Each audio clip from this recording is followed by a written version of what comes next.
Hey, good morning. Hey, it's about 3:30 in the morning. Coming to you Monday, I think this is.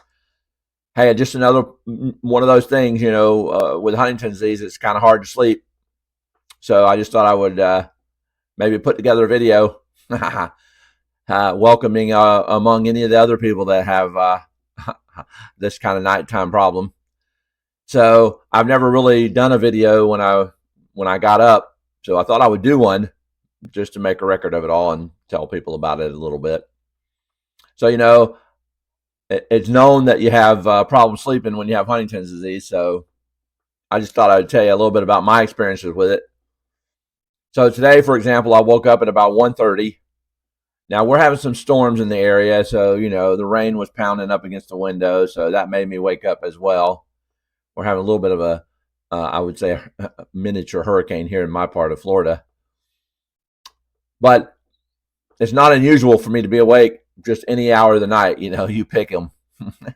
Usually I wake up around 3:30 or 4. My normal routine is to try to get to bed by 9 o'clock, or I don't try to get to bed by 9 o'clock. I'm usually tired at 9 o'clock and I start falling asleep. I take these pills to help. They're called lorazepam, and I don't always remember to take them. You know how that is, right? Medications and Huntington's disease and all the things you got to remember. Some of us, we forget to take things.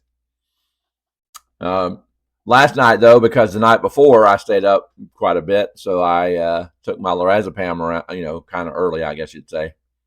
I got some good sleep though. I slept from about 9 until 1:30. So what do you do when you get up? When it's 1:30 in the morning, I sleep in a different location than my wife, so I'll just tell you that right up front. We have our own rooms because it's unfair really to try and we've been together so long that it's just unfair to try to sleep in the same room because she'd never get a good night's sleep. Back when she was working and I was working a little bit too, but when I started having sleeping problems. Anyhow, so when I get up, I typically will watch TV or whatever that is. I get up. So when you wake up at 1:30, you got to make a decision. What are you committed to? Are you committed to taking another pill and then maybe sleeping past, 6, 7 o'clock in the morning, maybe not feeling great when you wake up, being overtired, that kind of thing? Sometimes I'll, move from one location and I'll go sit in my recliner, I'll watch some TV, and then I'll fall back asleep there. Sometimes I get a few more hours of sleep.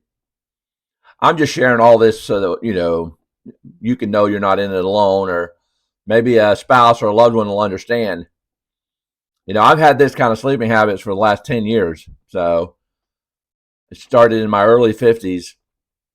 And yeah, I've always been able to occupy my time throughout the evenings. I'll watch TV.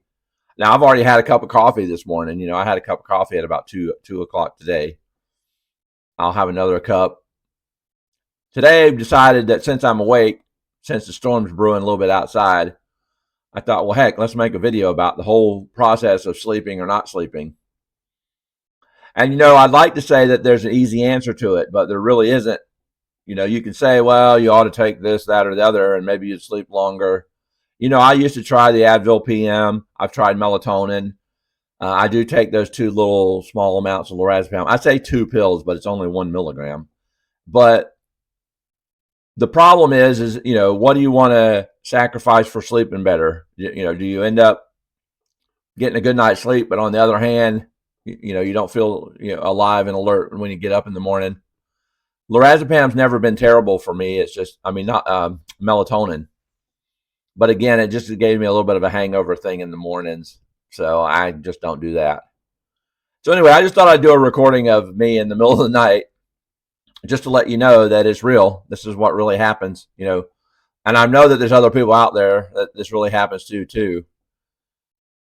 Again, I don't always feel terribly bad the next day. Sometimes I feel tired and sometimes I don't. Sometimes I'll get a nap in the middle of the day. Sometimes I get tired, sometimes I don't. But the point of it all is that, with our loved ones and with our spouses, it doesn't always make for, the best combination of daytime people when you have this nighttime lifestyle.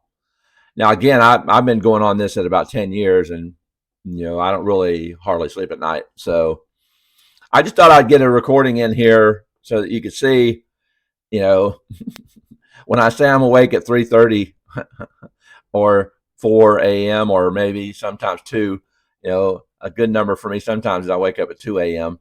And then what do? You're stuck in that time of, well, I'm awake at 2. I could fall back asleep possibly till 4 or 5. Or do I stay awake? Do I go ahead and drink some coffee?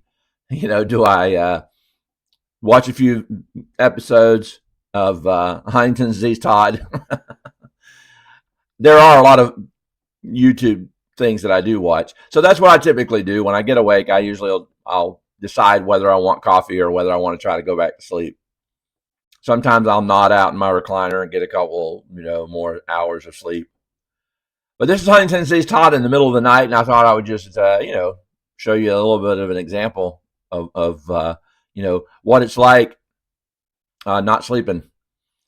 I'm not overly aggravated, hardly ever. Sometimes during the daytime, I want to take a little sleep or whatever. But so this is it. Huntington's disease, Todd, coming to you from it's about 3:30. I just wanted to say, hey, happy wishes or good night wishes, whatever they call it. Sweet dreams. All right. I want to go back out and probably have another cup of coffee, and I'll just get the day started early today. Before you know it, it'll be 5 or 4 and 5 and 6, and then our dog will come in and say, "Hey, what are you doing up already?" All right. Have a good night. Come to Huntington's disease, Todd, and find out all the other lovely things about Huntington's disease. And subscribe. See, I'm tired. I almost forgot to say that. All right. Have a good night.